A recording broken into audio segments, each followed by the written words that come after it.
Hi, I'm Tim Gideon for PCMag.com, and if it's June in San Francisco, it must be time for WWDC, which means it's time for this guy to show us a new toy, and that is the iPhone 4. Let's take a closer look. It's 24% thinner than the 3GS. On the left panel, we have dedicated volume buttons and a mute button.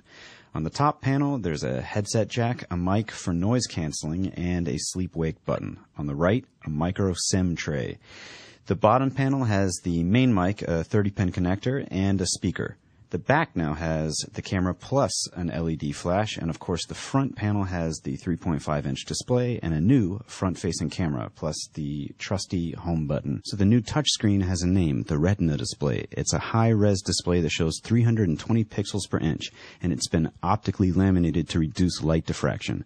Images do indeed look crisp on the iPhone 4, not just because of the display, but because of the 5-megapixel camera that can also shoot 720p HD video at up to 30 frames per second. Multitasking is now an option. You can adjust music playback no matter what you're looking at, and you can have several apps open at once. Just scroll through the dock at the bottom of the screen. Another nice feature is this button here that disables the accelerometer if you need to do that. You can now group your apps by category in folders. Just drag them together and they get grouped. Email can also now be organized by threads, kind of like Gmail. The browser looks pretty much the same, only sharper now, especially with text. Steve Jobs proudly demoed the new gyroscope with this Jenga app. It can sense what direction you're holding the phone in and adjust the screen's image accordingly.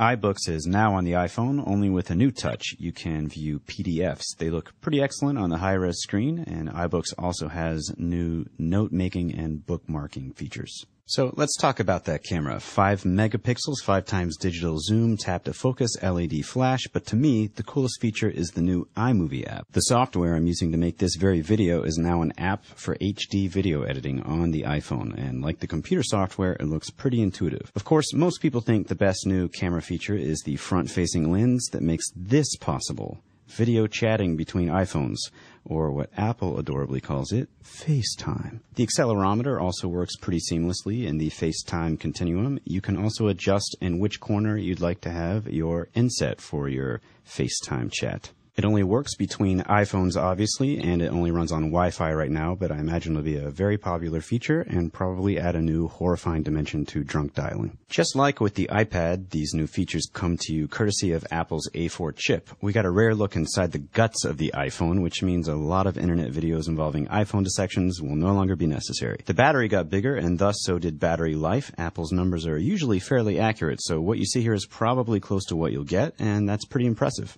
And those leaked photos turned out to be pretty darn accurate, so Steve Jobs explained what exactly those lines in the frame are. They are the antenna system for the phone. Neat. iPhone OS 4 immediately got renamed to iOS 4, and it got a blinged-out metallic logo. Steve Jobs also invited Microsoft's Bing to be on his phone, which seemed like a very nice thing to do.